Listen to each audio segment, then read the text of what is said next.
What do you do when the person who should protect your dignity becomes the reason you lose it in public?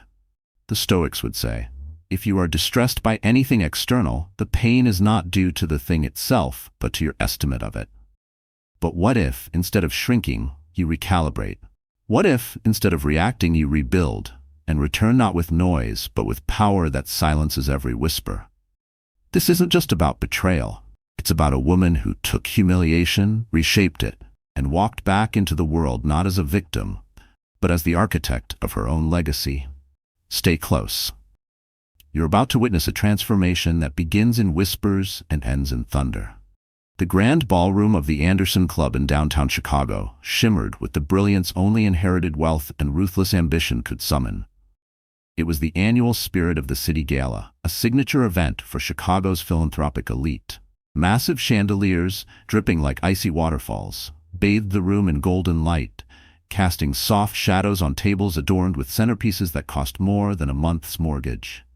The air was dense with designer fragrance, the clink of crystal flutes, and the low hum of confident conversation from the city's power brokers. Elena Montgomery moved through it all with the calm elegance she'd perfected over 14 years of marriage to Damian Montgomery. At 41, she was still striking in a quiet, refined way, gray-green eyes, chestnut-brown hair gathered into a sleek chignon. Tonight she wore a midnight blue silk gown by Carolina Rocha. It was discreet, classic, and at least 2 seasons old. In a crowd shimmering with sequins, feathers, and plunging necklines, Elena was the definition of subdued, nearly invisible grace. And she knew it. Most nights that was fine with her. Tonight felt different. Her husband, Damian, prowled the space like he owned it. Because he did. His property firm, Montgomery Capital, had reshaped much of Chicago's skyline. He was magnetic, with a thunderous laugh that commanded rooms and a grin that could charm the most hardened rivals. But that grin hadn't been turned toward Elena in a long time. She spotted him near the silent auction boards, surrounded by donors and investors, and clinging to his arm like an accessory was Ivy. Ivy Monroe. Everything Elena was not. She was 25, with wild copper curls tumbling over her shoulders and a figure hugged tightly by a glittering gold dress that left little to the imagination. She was an influencer, a reality TV regular, someone whose livelihood depended on attention. Her laughter was bold and unfiltered, a stark contrast to the polite murmurs of the other women. She was Damian's mistress, a truth so poorly hidden it had become gossip currency among their peers. Elena's grip tightened around her delicate clutch. She had come tonight for optics. That phrase had become the anthem of their marriage. Damian had insisted. It's for the children's fund. We need to look like a team, he'd said smoothly, eyes already drifting to his phone, likely texting Ivy. She took a bracing sip of champagne and began the well-rehearsed social dance of a political wife, floating from group to group, exchanging practiced smiles and polished small talk. Elena, you look radiant, said Olivia Whitaker, her gown an explosion of Del Mar ruffles. And you, Olivia, Elena replied with genuine warmth. She genuinely liked Olivia, but her attention kept drifting back to Damian and Ivy. They now stood among a cluster of Damian's most influential backers, including the formidable Japanese financier, Mr. Takahashi. Damian was gesturing animatedly, mid-story, while Ivy clung to his arm, gazing up at him with an expression of worshipful awe. It was a spectacle, and a sickeningly polished one. Elena felt the familiar sting, that hollow blend of humiliation and quiet ache. The affair itself no longer stunned her. The betrayal had calcified into something more permanent. It was the brazenness that scraped deepest. Damian didn't just have a mistress, he paraded her. He dared Elena to react, to cause a scene, knowing she never would. She was too measured, too restrained, yet something inside her cracked. Not loud, not visible, but deep and irrevocable. She felt invisible in a room she'd once anchored, diminished in the eyes of people she used to host, respect, even care for. As if sensing the weight of her stare, Ivy's eyes, sharp and feline green, glided across the room and locked with Elena's. A slow, smug smirk curled on Ivy's perfectly contoured lips. She leaned in, murmured something into Damian's ear. He turned to glance at Elena, his expression unreadable, then casually returned to his conversation. Later, as Elena conversed with the gala's chairperson, Ivy's voice rang out, cutting clean across the room. "Can you believe it?" She looks like she walks straight out of a 2011 fashion blog. Ivy sneered, her tone oozing superiority. Laughter, thin and sycophantic, followed. I mean, I get it, she's from another era, Ivy continued. But come on, this is the spirit of the city gala, not Sunday brunch in the suburbs. Damien's got an image to uphold. Too bad his wife doesn't seem to care. The words hit Elena like a slap. They weren't just insults. They were a public dismissal. A message that she no longer belonged in the very world she had helped Damien build. The woman who had hosted dinner after dinner for his clients, who remembered birthdays, children's names, and wine preferences, who had supported him through market crashes and legal battles, was now being reduced to a dated embarrassment by the woman sleeping beside him. It wasn't just betrayal anymore, it was erasure. Every sacrifice, every carefully curated connection, every quiet moment of resilience now mocked in front of strangers. Her cheeks flushed hot. She wanted to march over and rip the smugness off Ivy's face. She wanted to lash out at Damien for allowing this atmosphere to exist, for cultivating it, but she didn't. Instead, she excused herself softly and walked toward the terrace, spine perfectly straight. The crisp night air felt like salvation. Below, Grant Park sprawled in darkness, trimmed by the city's lights. Elena gripped the cold marble railing, knuckles pale. She had been naive. All her grace, her silence, her choice to keep the marriage intact. What had it yielded? Strength mistaken for surrender.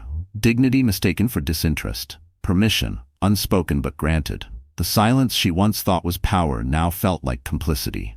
10 minutes later, Damien appeared behind her. There you are, he said breezily, as though nothing had happened. Takahashi's heading out. I want us to say goodbye together. Elena turned slowly, her voice icy. I heard what she said, Damien. He paused, visibly unsettled, tugging at his collar. Ivy can be a bit much. She's young. She doesn't understand how things work. How things work? Elena's tone was low, deadly calm. You mean the part where your mistress gets to mock your wife in public while you try to close a deal? Is that your strategy guide? Oh, come on, Elena. Don't be dramatic, he snapped, his patience always short with her lately vanishing. It was a joke about a dress. A dress? She echoed. That's all this is to you? Look, if you want a new dress, just go get one. Get 10, buy out the whole damn store. Buy the whole damn store. You know I don't care about the money. That was it. That was the essence of his dismissal. He truly believed this was just about a dress. He believed her humiliation, her grief, her sense of self could be pacified with a trip to Neiman Marcus. He no longer saw her as a partner or even a person. To him, she was an aging asset, one whose value had diminished. You're right, Elena said, her voice suddenly calm, stripped of every emotion he expected. It is a silly comment about a dress. Damien blinked, caught off guard by her sudden surrender. He had braced for tears, accusations, another argument with no resolution. Her easy agreement unsettled him. Good, he said, wary now. So, let's go send off Takahashi. As she returned to the glittering ballroom beside him, projecting the image of the poised, devoted wife, something deep within Elena shifted. The pain was still there, but it had crystallized. It had become sharp and clear, a spear of intent. Damien was right. It wasn't about the dress. It was about what the dress symbolized. And in his arrogance, he had unknowingly handed her the very blade she needed. He thought she was outdated. He and Ivy, with their flash and noise, assumed her quiet power was extinct. They were about to learn how wrong they were. As she smiled politely at Mr. Takahashi, she made a vow, silent, steel-edged. She wouldn't leave Damien. Not now. That would be far too simple, too expected. She wouldn't be the pitiable wife fading quietly from view. No, she would become indispensable. She would be the woman Damien couldn't replace, and the one Ivy could never become. The board was set, and Elena Montgomery, a woman from another generation, was about to rewrite the entire playbook. In the days following the gala, everything in their sprawling Gold Coast penthouse appeared unchanged. Outwardly, it was business as usual. Damien was absorbed in finalizing the Takahashi agreement. He returned home late, his suit faintly perfumed with Ivy's signature scent, and left early, preoccupied with projections and rezoning permits. He and Elena moved around each other like distant planets, polite, practiced, but disconnected. He mistook her silence for surrender, her composure for indifference. It was a critical mistake. To Elena, the penthouse was no longer a home. It was a command center. The public humiliation hadn't crushed her, it had refined her. The ache of betrayal had morphed into a cool, focused flame. She was no longer a passive character in her own life. She was its strategist. And her first move? Not a call to a divorce attorney, but a return to her roots. Instead of Googling lawyers or asset splits, Elena immersed herself in research from her late father's private library, nestled in the apartment's east wing, a room Damien never once entered. Surrounded by his antique ledgers, oil paintings, and rare editions on economics, she rediscovered the truths her father had once passed on. Her father, a renowned financier, had taught her more than how to recognize a Renoir. He had taught her how to read a ledger like a language and how true leverage never needed to raise its voice. Elena began to dissect the financial web she and Damien had built, or rather, the one he assumed he alone controlled. She combed through account statements, trust fund distributions, and investment portfolios with surgical precision. Damien had long taken the lead on their finances, managing everything through his team of advisors and accountants. She had trusted him. Until now. What she discovered stunned her. Thanks to a sharply crafted prenup, one her father had insisted on, and several quietly growing family inheritances, Elena was in fact wealthier than Damien likely remembered. Not a dependent, not a bystander, a hidden shareholder. Her next step wasn't a tearful lunch with a friend, it was a phone call. Not to anyone in her current life, but to a number she hadn't used in over 10 years. "Mark," she said, her voice even and assured. "It's Elena. Elena Montgomery." In a sunlit Parisian allée, Mark Bellerose, one of the fashion world's most elusive and revered couturiers, paused mid-sketch. He remembered Elena not as the wife of a high-profile American investor, but as the daughter of a late friend, a young woman with a rare instinctive grasp of elegance. "Elena," he said warmly, his French accent softening the edges of her name. "Ma chère, it's been far too long. What can I do for you?" "I need a dress, Mark," she replied without hesitation. "No, I need more than a dress. I need armor." There was a gravity in her tone that hadn't existed years ago, a subtle steel threaded through velvet. Intrigued, Mark listened. Elena didn't recount the lurid details of Damien's infidelity. Instead, she articulated the essence of her goal. It wasn't about revenge or spectacle, it was about presence, reclamation. She wanted to speak volumes without ever opening her mouth. She wasn't some betrayed wife. She was a client with a vision, and that Mark understood. "I'm not interested in what's trending," Elena said with quiet conviction. "I want what endures." "Leave it to me," Mark said, already inspired. "I have something in mind, something transformative." He promised to fly to Chicago for a private consultation the following week. The final element of Elena's first strategy was the most vital, shaping the narrative. Even the most exquisite gown would be little more than tabloid fodder without the right context. She needed the story to serve her. For that, she turned to the best. She arranged a meeting with Alana Devereux, head of Devereux Strategies, a boutique PR agency so discreet and so effective that people in political and celebrity circles referred to them as the image sculptors. Alana was a force, razor-sharp, flawlessly tailored, and famously selective in her clientele. She didn't clean up scandals. She built icons. They met in a tucked-away tea salon at the St. Clair Hotel. Alana, with her structured bob and piercing gray eyes, listened intently as Elena laid everything out.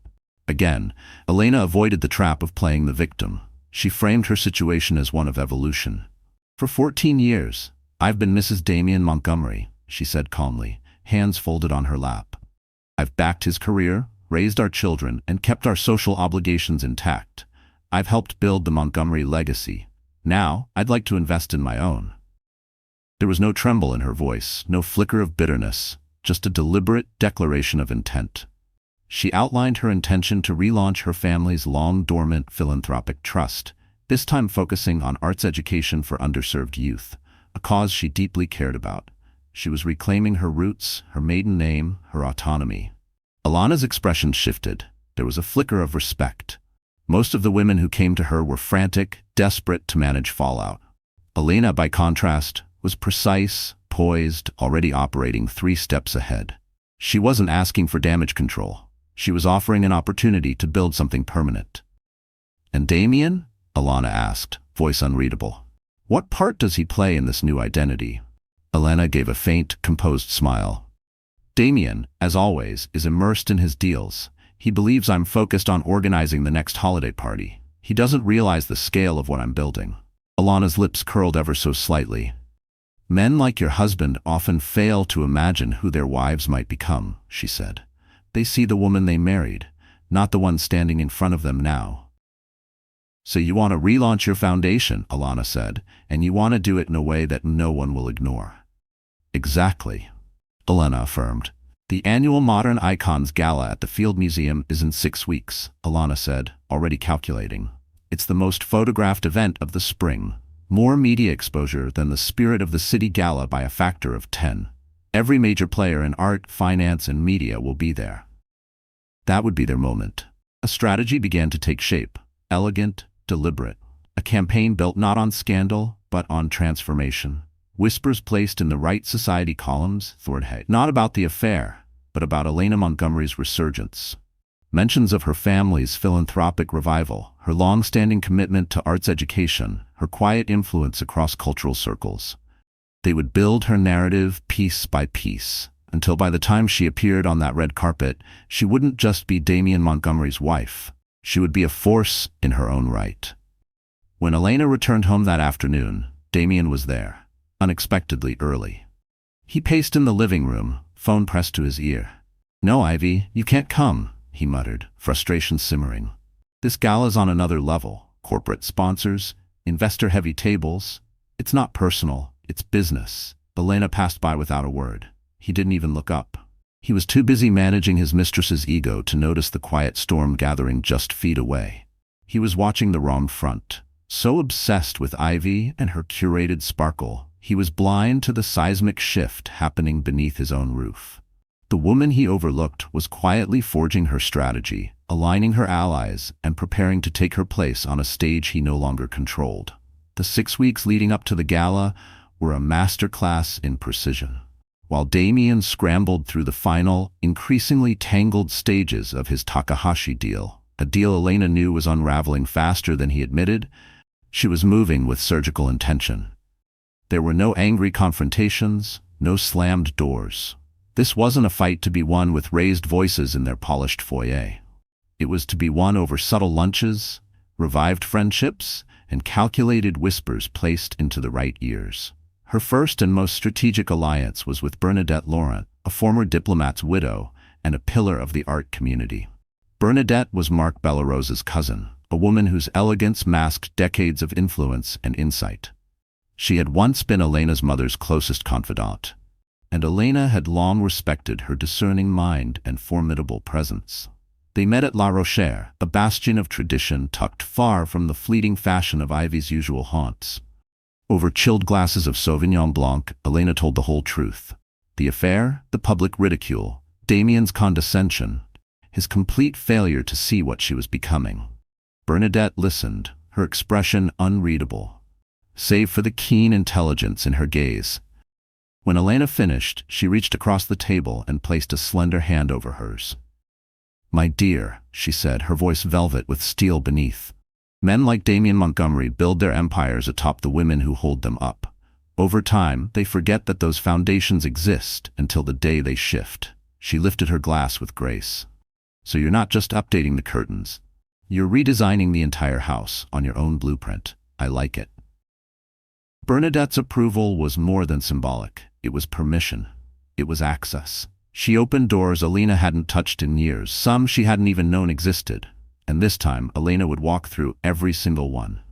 Suddenly, Elena was co-hosting a private showing at a River North gallery with Bernadette, reconnecting with museum curators, artists, and, most critically, the city's old money philanthropists. The very people whose respect Damien craved but never fully earned. They didn't see Elena as an extension of Damien. They saw her as the daughter of a man they had admired and a formidable presence in her own right. There was something reverent in the way they greeted her, like welcoming back a rightful heir. In this circle, history mattered, depth mattered, and Elena had both. They spoke with genuine curiosity about the Montclair Foundation for the Arts, revived under Elena's direction. Her passion wasn't a talking point. Her understanding of art history ran deep, She wasn't dabbling out of boredom. She had purpose. Meanwhile, Alana Devereux and her team were quietly executing their media campaign. There were no crude tabloid leaks, no affair exposés. That would have been too base. Instead, a new narrative emerged. A piece in the Chicago Tribune's lifestyle section explored the return of refined, understated giving. Quiet legacy over flashy charity. It drew a soft contrast with the louder philanthropy of the nouveau rich. Elena's name appeared as a key figure embodying this shift. An article on the Town and Reserve site profiled second-generation changemakers restoring their family legacies. The Montclair Foundation was featured, anchored by a quote from Elena. "My father believed that art reveals the soul of a city." There was no photo, only her words. That restraint gave them weight. They didn't just read as press placements, they felt like artifacts of something thoughtful, enduring, a philosophy. These stories weren't attacks, they were recalibrations. A subtle, elegant world was being constructed around Elena. One with standards Ivy could never meet. Ivy, who lived for Instagram-ready luxury, became a symbol of the very culture the press quietly disdained. Damien noticed the coverage and was pleased. "Great press for the family," he said casually one morning over espresso, nodding at a blurb in a society roundup. "Glad you found something to focus on." He saw her efforts as a tasteful accessory to his brand, like a well-designed lobby in one of his towers. He didn't realize it was an entirely separate structure, built on her terms, with its own energy source. Ivy, however, saw the danger clearly. She noticed the shift, and it enraged her. Her influence lived and died on visibility, and attention was now leaking toward the woman she'd mocked. "What is all this about Elena's foundation?" she snapped one night in her stark, glass-walled West Loop loft, a property underwritten by a shell company linked to Montgomery Capital. "She's making herself out to be the next Nellie Richards. It's humiliating. People are going to think you've lost control of your wife." "It's nothing, baby," Damien mumbled, half listening, weighed down by deals and board calls.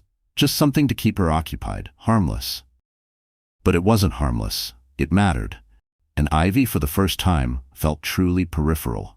Expendable. Ivy, rattled, started to spiral. She grew louder, needier. Her social posts became increasingly extravagant. Diamond cuffs, helicopter rides, yet another 5-figure handbag, attempts to reassert her dominance in Damien's world. But under the refined lens Alana had carefully crafted, those displays started to feel desperate. The comment sections, once gushing, began to turn. "This is a bit much. So flashy it's borderline cringe. Money can't buy restraint." And then came Elena's final, and perhaps most devastating move. She entered Damien's domain. Finance. A quiet lunch with Marcus Tran, a rival real estate mogul and the man Damien had defeated in a brutal downtown redevelopment bid 5 years ago. They had never been close, but they shared a mutual connection in Bernadette Laurent, who arranged the meeting. Elena didn't ask Marcus Tran for investment advice or favors. Instead, she gently steered the conversation toward the Takahashi deal. She mentioned casually that Damien seemed unusually strained lately, that the funding structure appeared intricate. Marcus, sharp-eyed and never one to miss a beat, picked up on her cue. "Damien's always played the edge," he said, stirring his espresso slowly. "He over-leveraged to lock in that project. He's betting not just on Takahashi's investment, but on his banking partners coming along for the ride. If they don't, he's overexposed. Badly." Elena simply nodded, storing the information. She didn't need to act on it. Not yet. Knowledge, she was relearning, was the purest form of leverage. On the eve of the Modern Icons Gala, Mark arrived from Paris with his team and several large, carefully insured garment bags. He transformed one of the guest suites in the Montgomery penthouse into a private atelier. When Elena saw the dress for the first time, she drew in a breath. This wasn't a dress. It was art. It wasn't loud. It didn't demand attention. It owned it. A sheath of celestial midnight silk, so deep it bordered on black, seemed to draw in every surrounding beam of light. The brilliance was in the detail. Thousands of hand-sewn platinum beads forming an abstract constellation that traced from one shoulder across the bodice, pooling lightly at the hip before cascading down the gown's length. Elegant, commanding, singular, armor made of silk and starlight. "This is you, ma chère," Mark said gently. Quiet strength, calm fire, the galaxy inside. As she stood before the mirror, She no longer saw the woman who once stood trembling on a windswept terrace. She saw the daughter of a banker and a curator. She saw the force behind the Montclair Foundation. She saw a strategist, a patron, a woman fully in command of her own moment. Meanwhile, Damien was still rehearsing how to break the news to Ivy that she wasn't coming to the gala. He didn't know his wife was the gala. Outside the Field Museum, the air pulsed with wild, radiant tension. Paparazzi shouted names, the bass thump of black town cars idling. Fans screamed from behind barriers. The theme of the Modern Icons Gala, celestial bodies. The carpeted steps glittered under a full spring moon, already alive with stars of fashion, film, and power. And into this charged scene walked Damien Montgomery, riding high. The Takahashi deal had finally closed that morning, after weeks of nerve-shredding negotiations. Tonight was more than another gala, it was a victory lap. His table was filled with high-level investors. The billion-dollar project was secured. Ivy, pacified, was sulking poolside in Monaco. Another strategic expenditure. He exited the car, adjusted his Tom Ford cufflinks, and prepared to collect the spotlight he believed he had earned. He hadn't seen Elena all day, assumed she was off somewhere fretting over hair and jewelry. He did his walk down the carpet, shook hands with a state senator, posed briefly for the cameras. He was halfway up the grand staircase, chatting with a rival developer, basking in the glow. When the energy shifted, it started as a murmur at the base of the museum steps, a subtle shift in the air, like the lead-up to a thunderclap. The frenzied burst of camera flashes, once scattered across a dozen celebrities, narrowed and intensified, collapsing onto a single point of focus. Every lens, every shout, every beam of light turned. Damien squinted, irritated. Someone was stealing his moment. A sleek black Maybach glided to a stop. The back door opened, and out stepped a woman. For a few seconds, Damien couldn't process what he was seeing. It was Elena. But it was not the Elena he knew. The woman emerging onto the carpet was not the reserved, quietly elegant wife he had spent years underestimating. This was a celestial force in motion.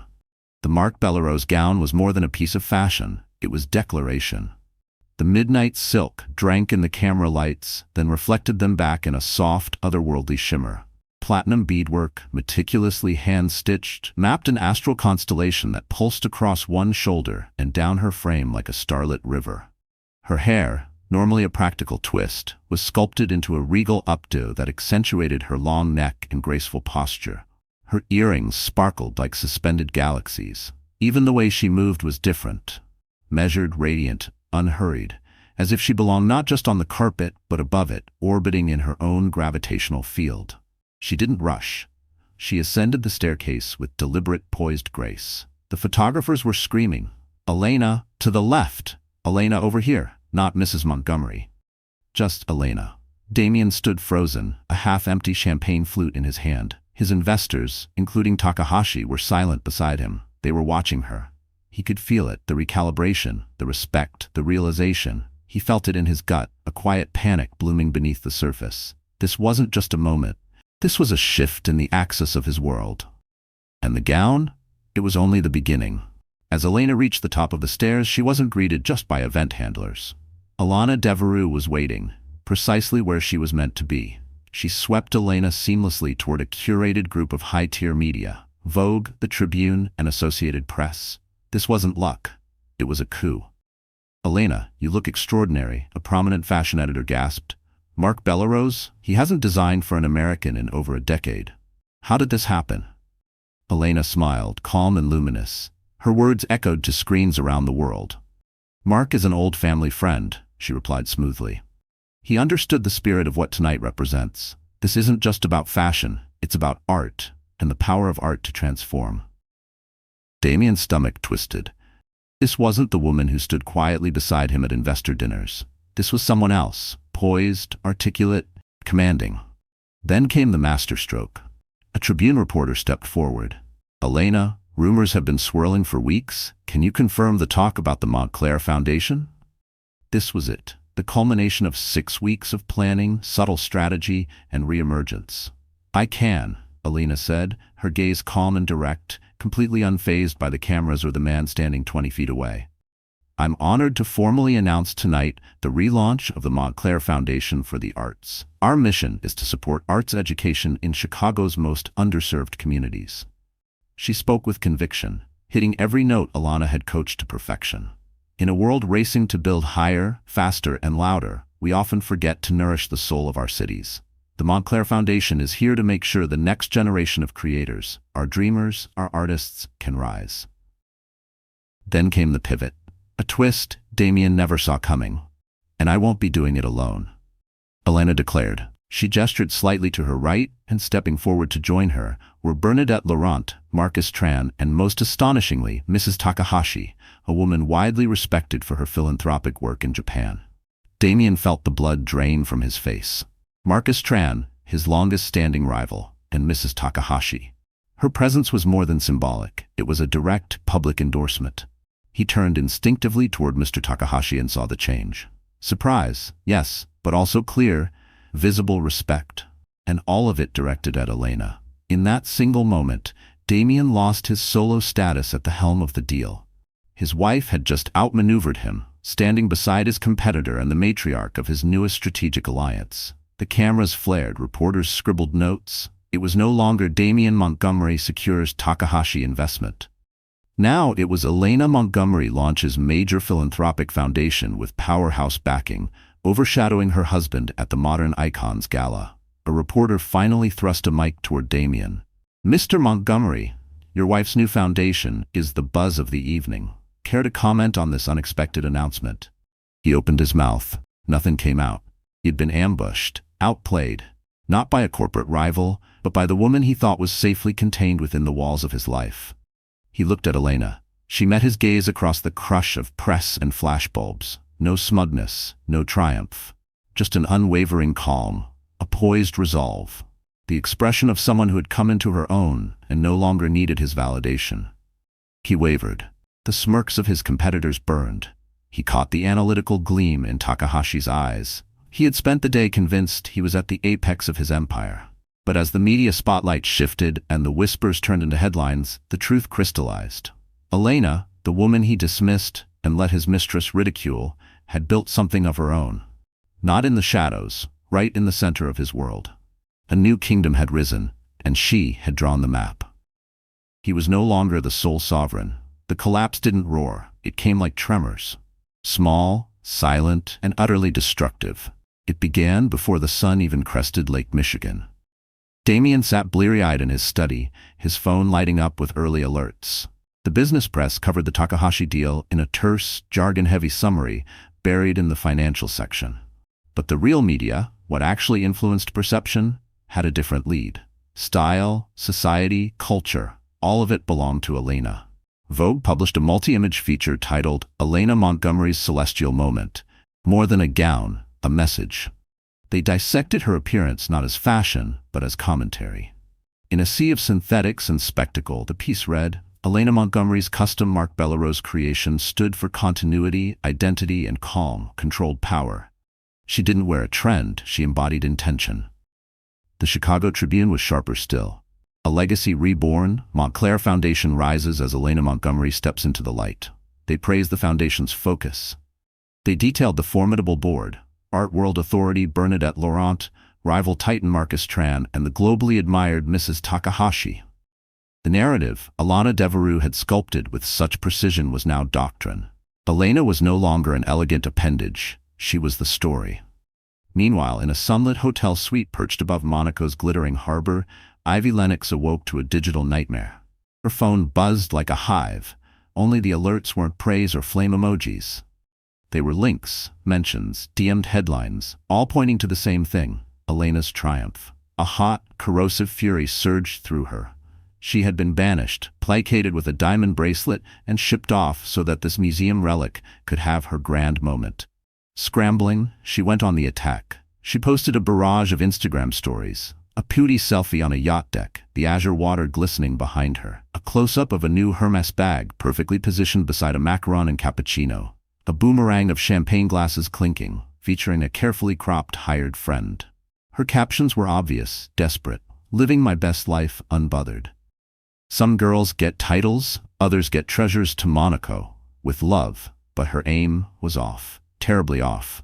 For the first time, the public wasn't interested in Ivy Lennox. What once looked like aspirational luxury now came across as tone-deaf pageantry. Hollow. Plastic. She kept refreshing, scrolling faster, heart-pounding. Not with excitement, but panic. The curated world she had built click by click was unraveling, and she didn't know how to stop the bleeding. The comment section, once her curated temple of adoration, turned on her. While you're posting selfies, his wife is changing lives. This is embarrassing. Read the room, Ivy. Class versus cash, and we know which one you are. That unbothered tag screams very bothered. The final blow didn't come from a troll. It came from her agent. The call came mid-afternoon. Ivy, he said tightly, the usual velvet of his tone gone. The luxury watch deal. They've pulled out. What? Why? She barked, her champagne glass rattling. They're repositioning. They feel your brand doesn't align with their messaging. They're pivoting to timeless elegance. The silence on the line was louder than any insult. She sat there, paralyzed, her reflection in the mirror unfamiliar. Less muse, more mannequin. The call ended. Just like that, Ivy's carefully polished brand, built on curated extravagance, cracked and collapsed. She wasn't the daring, enviable other woman anymore. She was just gauche, displaced, forgettable. Damien's consequences arrived faster and sharper. He walked into a follow-up lunch with Mr. Takahashi and his executive team, prepared to finalize next steps. What he found stunned him. Elena was already at the table, engaged in animated conversation with Mrs. Takahashi. Her presence wasn't incidental. Mr. Takahashi had requested her. The tone of the meeting had shifted completely. Talk of floor plans and zoning had given way to conversations about legacy, culture, purpose. My wife was just telling me, Mr. Takahashi said, turning to Elena, about your foundation's focus on preserving traditional art practices among youth. It resonates deeply with us. Elena responded smoothly with an insightful comment on the erosion of artisanal skills in the digital age. Her conviction was palpable, her knowledge effortless. Damien sat motionless, a mere accessory in a conversation he no longer controlled. A creeping dread crept in. He wasn't just losing face, he was being quietly erased from the power dynamic he once ruled. He watched as his wife, once underestimated and overstepped, commanded the very trust he thought belonged solely to him. For years, he'd positioned himself as the lone architect of his empire, the visionary. But now, right here, Takahashi and his investors were seeing the truth. His greatest asset wasn't on his balance sheet. She was the woman he'd dismissed. And now, they didn't see Elena as a liability to manage in case of divorce. They saw her as the very reason to trust him at all. And by comparison, his value was under review. His reckless affair was no longer just a private scandal. It had become a public liability. Your wife is a formidable woman, Montgomery-san, Mr. Takahashi said to Damien later that evening as they exited the venue, his tone polite, precisely sharp. A company's strength isn't solely in numbers. It's in the character of its leadership, all of its leadership. The social fallout was swift and surgical. No formal declarations, just absence, silence, distance.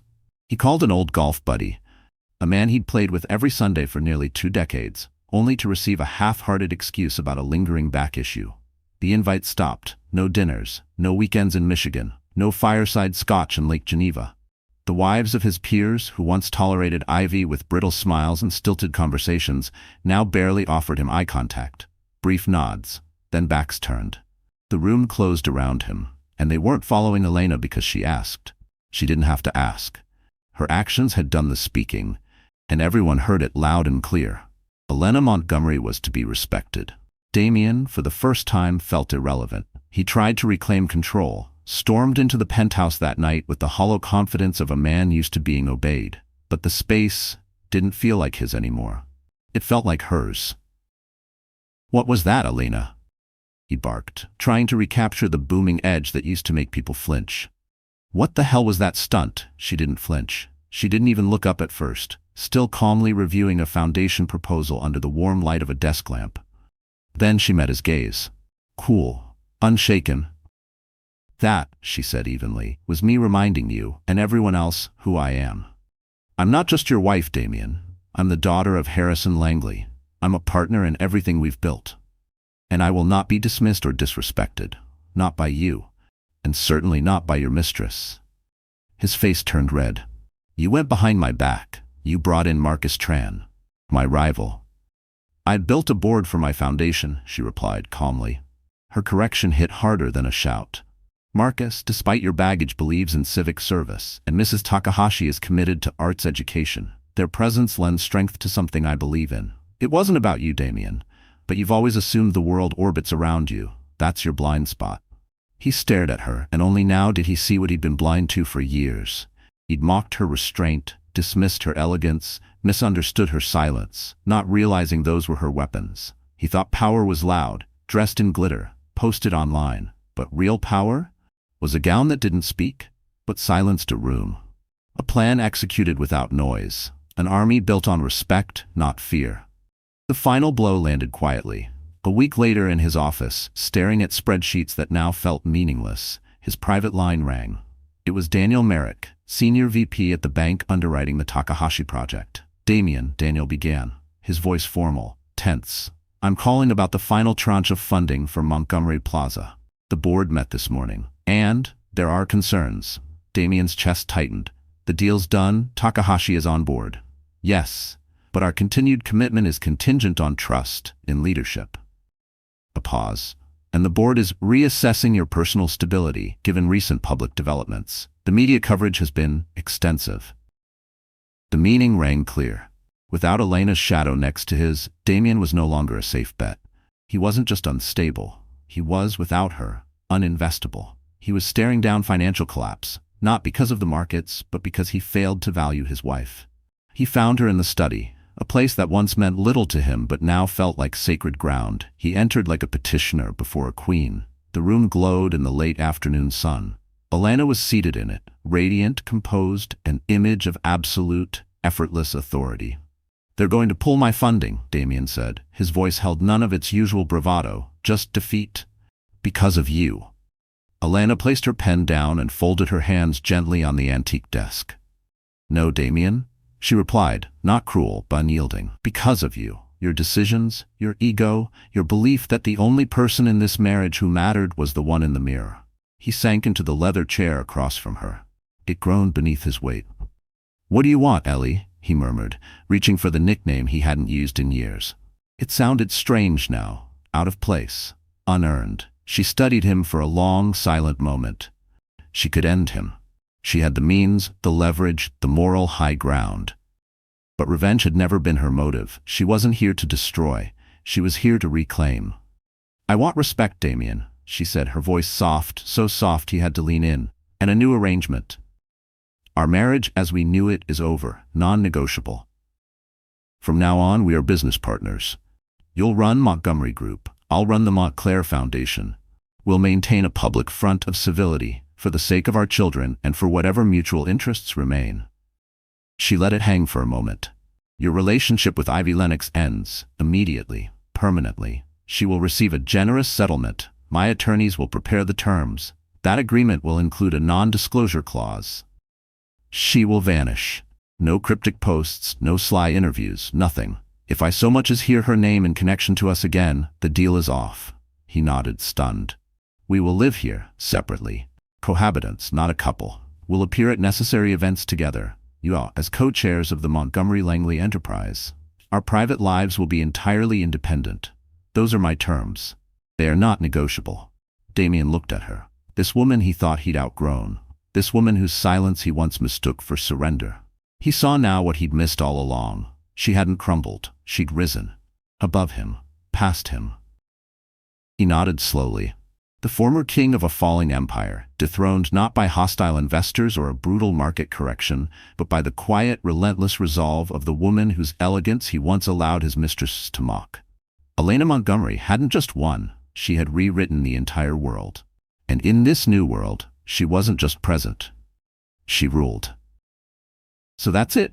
Our story draws to a close. And if you're still here, dear friends, still reading these final lines, then something in Elena's journey must have touched your heart in a quiet, powerful way. This tale wasn't just about couture gowns and calculated comebacks. It was about transformation, the kind that doesn't happen overnight but is built moment by moment in silence, in strategy, and in self-respect. Elena didn't just reclaim her life, she redefined power on her own terms. There's a quote from Marcus Aurelius, the Stoic philosopher, that echoes through her every step. The best revenge is not to be like your enemy. Elena didn't scream, beg, or lash out. She elevated. She created something enduring. She proved that silence, when wielded with wisdom, becomes the loudest voice in the room. To all of you navigating your own storms, maybe in silence, maybe underestimated, remember, your elegance is not weakness. Your restraint is not invisibility. As Epictetus once said, it's not what happens to you, but how you react to it that matters. Elena reacted with vision, with poise, with purpose. And you can too. If this story made you feel something, hope, strength, a quiet fire rising inside, then please like this video, share it with someone who needs this message, and subscribe to our channel for more stories that stir the soul. Because sometimes the most powerful revolutions don't start with a bang. They start with a woman deciding, I will no longer be silent. Until next time, stay strong, stay gracious, and never forget the power of your own narrative.